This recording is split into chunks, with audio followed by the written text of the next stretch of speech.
My name is Tim Outon. And I'm Miranda Outon. And I guess our testimony kind of starts when our son Hadley was born. He was born in February of 2005. We came home from the hospital, and pretty much as soon as I got home, I realized that I had a headache. And during the night, my feet had started to swell really bad, and we decided to go back to the hospital.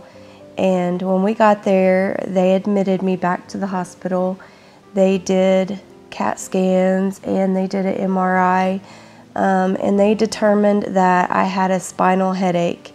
And that happens when they push the epidural too far into your spine, and it creates a hole, and it just makes you have a horrible headache. And there's a procedure to do that. It's to fix it. It's called a blood patch. And within a day or so, my headache had gone away completely, and they let us go home. And about 3 months went by, and we were just having fun with our new baby, and life was good. I guess my first week back at work, off of maternity leave, I noticed that I had a headache again. And within a couple of days, I realized that it was much more than just a regular headache. It was very painful. It was probably the worst pain I had ever felt. And within a couple of days, we were at the ER at Mercy Hospital, and the doctors didn't really want to do much for us. They asked us a lot of questions about our home life. They thought that I might have postpartum depression, and they did a CAT scan, and then they sent us home with muscle relaxers and medication for depression. And within 2 days, we were back at the ER at Mercy. When they did the MRI in the second ER visit, they found something that wasn't right, and they realized that her brain was swelling and that something just wasn't right. And so they pumped her up with a lot of narcotics that first night that they admitted us.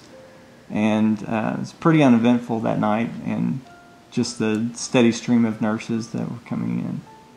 But by the next morning, we were just waking up and just kind of getting around, and Miranda's mom mentioned that her lips looked a little blue. And I didn't think much of it. I just thought, well, maybe she's cold.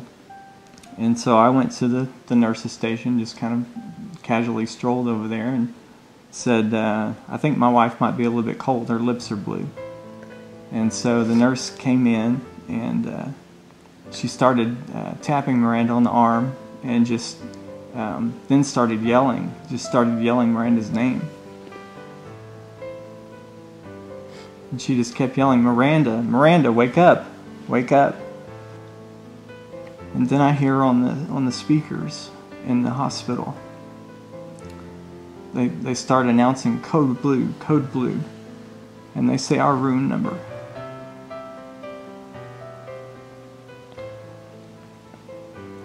And just dozens of nurses just come pouring into the room.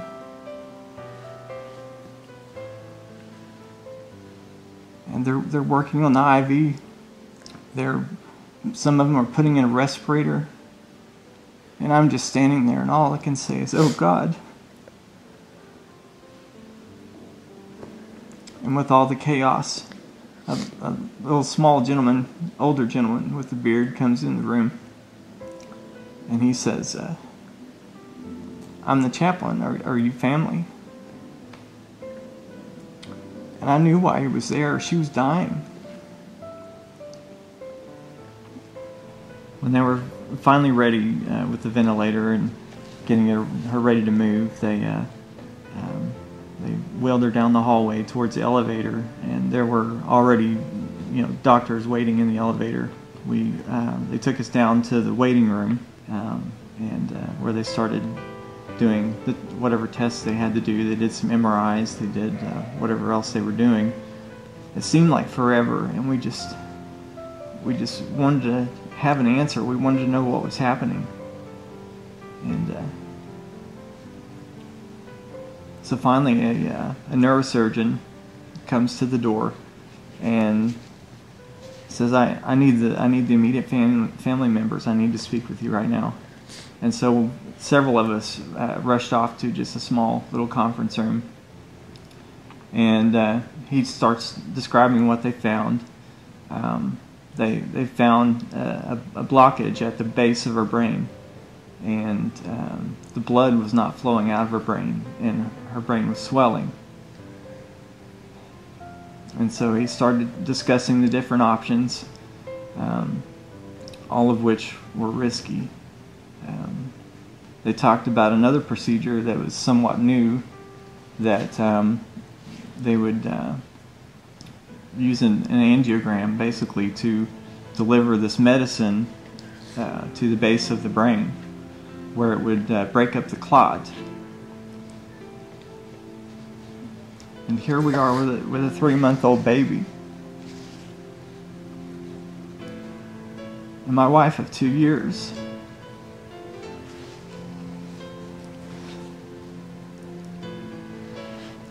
And I'm making life and death decisions. But I knew there wasn't any time to hesitate, and all I can remember thinking is that we have to try something. We can't just not do anything. And so I signed the papers that would allow them to try this new procedure to break up the clot. So we left the conference room and into the waiting room, and probably by this time there were 30 or 40 family and friends waiting. And I wish I could say that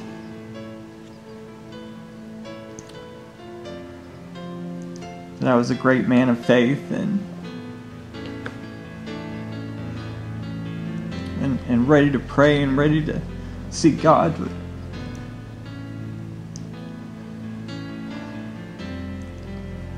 I was just numb. The doctors tried to brace Tim, prepare Tim and the family for the worst. It looked bleak, and all our hearts were breaking. And yet, deep inside, I knew that somehow we needed to stay focused on our faith.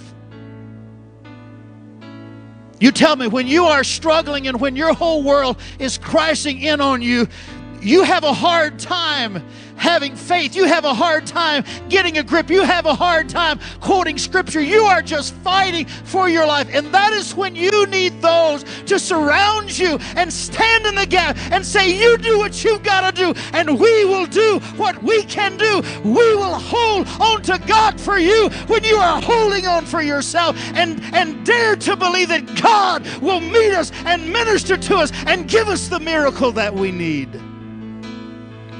Miranda was fighting for her own life physically. We needed to fight for her life spiritually. I just remember that someone said that we just need to pray. So we did. We all stood up. We walked to the middle of the walkway, and 30 or 40 of us stood there in a circle and held hands. Just prayed for a miracle. After we finished praying, we hugged and cried, and the crowd had already gathered on the outside of our circle, and we didn't care. And after what seemed like forever, the surgeon finally came to the door and said that he needed to speak with the family members again. And so we hurried to the conference room. And so he started telling us that the procedure went well and they had the swelling under control. But he said what he didn't understand was that before the surgery, the blood was not flowing from the base of her brain.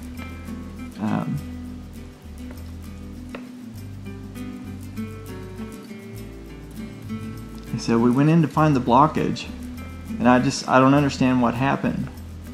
There was no blockage when we got in there. The blood wasn't flowing, but it is now. And with relief, we just all looked at each other. And we knew exactly what had happened. Exactly what our family and friends had prayed for. A miracle, that's what had happened. After several more days in the ICU, they were finally able to start bringing her out of the medically induced coma. And, we just amazed day to day the progress that she was making, going basically from death's door to waking up again. I mean, just an amazing progress that happened in those few days. And then within another few days, they moved her to just a regular room on one of the floors. And a couple days after that, we were going home. And it's just amazing, the power of prayer and the willingness of our family and our friends to stand in the gap when we didn't have the strength. They carried us through when we couldn't fight. Our family and friends circled around us in prayer and stormed the gates of heaven on our behalf for a miracle that we needed. And God, in His mercy, He provided that miracle for us that day.